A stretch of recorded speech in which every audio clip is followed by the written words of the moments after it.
വെള്ളാപ്പള്ളി നടേശൻ്റെ പടിയിറക്കം ആസന്നമായിരിക്കുന്നു. കഴിഞ്ഞ 30 വർഷക്കാലമായി SNDP യോഗത്തിൻ്റെ തലപ്പത്ത് ജനറൽ സെക്രട്ടറി എന്ന പേരിൽ മറ്റുള്ള ശബ്ദങ്ങളെയെല്ലാം അടിച്ചമർത്തി ഭരിച്ച വെള്ളാപ്പള്ളി നടേശൻ്റെ പതനം ആസന്നമായിരിക്കുന്നു. ഇലക്ഷൻ പ്രഖ്യാപനം പിൻവലിച്ച് കോടതിയിൽ നിന്ന് ഓടേണ്ടി വന്നത് തുടക്കം മാത്രമാണ്. അതിൻ്റെ ഭാഗമായി അടുത്ത 2-ാം തീയതി വീണ്ടും നടേശൻ്റെ അയോഗ്യതാ കേസിൻ്റെ വിധി വരാൻ പോകുന്നതേയുള്ളൂ. കമ്പനി ആക്ടും പ്രകാരം വർഷാവർഷം കണക്ക് കൊടുക്കണം എന്ന നിയമം ലംഘിച്ചതിൻ്റെ പേരിലും ഇലക്ഷനിൽ മത്സരിക്കുമ്പോൾ DIN നമ്പർ ഉണ്ടായിരുന്നില്ല എന്ന കാരണത്താലും വെള്ളാപ്പള്ളി നടേശൻ്റെ പതനം ഏകദേശം ഉറപ്പായി കഴിഞ്ഞു. 2021 ഇലക്ഷൻ പ്രഖ്യാപിച്ച കാലയളവിൽ വെള്ളാപ്പള്ളി നടേശൻ്റെ DIN നമ്പർ അസാധുവായിരുന്നു എന്നതാണ് ഒരു കാരണം. നോമിനേഷൻ കൊടുക്കുമ്പോഴും സ്കൂട്ടണി നടത്തുമ്പോഴും വെള്ളാപ്പള്ളി നടേശൻ്റെ DIN നമ്പർ പുതുക്കിയിട്ടുണ്ടായിരുന്നില്ല എന്ന കാര്യം കോടതിയുടെ പരിഗണനയിലാണ്. അതുപോലെ തന്നെ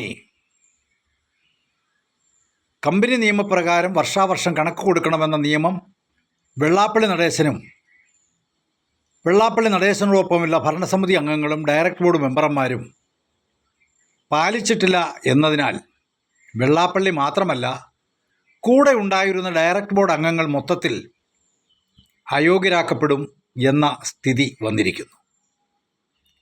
ശ്രീനാരായണ ഗുരുദേവന്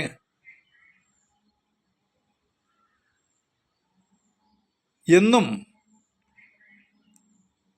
എതിരായി മാത്രം പ്രവർത്തിച്ചിട്ടുള്ള വെള്ളാപ്പള്ളി ഗുരുദേവൻ ഇരുന്ന കസേരയിൽ ഗുരുദേവനേക്കാൾ കൂടുതൽ കാലം ഇരിക്കുവാൻ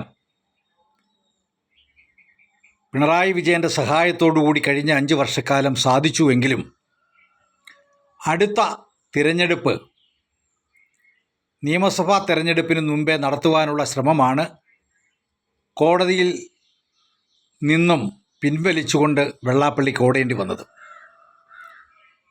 അടുത്ത നിയമസഭാ തെരഞ്ഞെടുപ്പിൽ UDF അധികാരത്തിൽ വരികയും സതീശൻ മുഖ്യമന്ത്രിയാകുകയും ചെയ്താൽ തൻ്റെ കാര്യം പരിങ്ങലിലാകും എന്ന് മനസ്സിലാക്കിയ വെള്ളാപ്പള്ളി നടേശൻ നടത്തിയ നാടകത്തിനാണ് ഗുരുവിൻ്റെ കൃപാകടാക്ഷം കൊണ്ട് തിരിച്ചടി നേരിട്ടിട്ടുള്ളത്. ഇനിയെങ്കിലും ശ്രീനാരായണ പ്രസ്ഥാനത്തെ സ്നേഹിക്കുന്നവർ 2021 സ്ഥാനാർത്ഥികളായി നോമിനേഷൻ കൊടുത്തിട്ടുള്ളവരിൽ യോഗ്യരായിട്ടുള്ളവരെ കോടതി പരിഗണിക്കും എന്ന് തിരിച്ചറിയുക. ശ്രീനാരായണ ധർമ്മം പുനഃസ്ഥാപിക്കുവാനുള്ള നടപടികളിൽ എല്ലാവരും പങ്കാളികളാകണം എന്നുകൂടി ഞാൻ വിനയത്തോടു കൂടി അഭ്യർത്ഥിക്കുകയാണ്.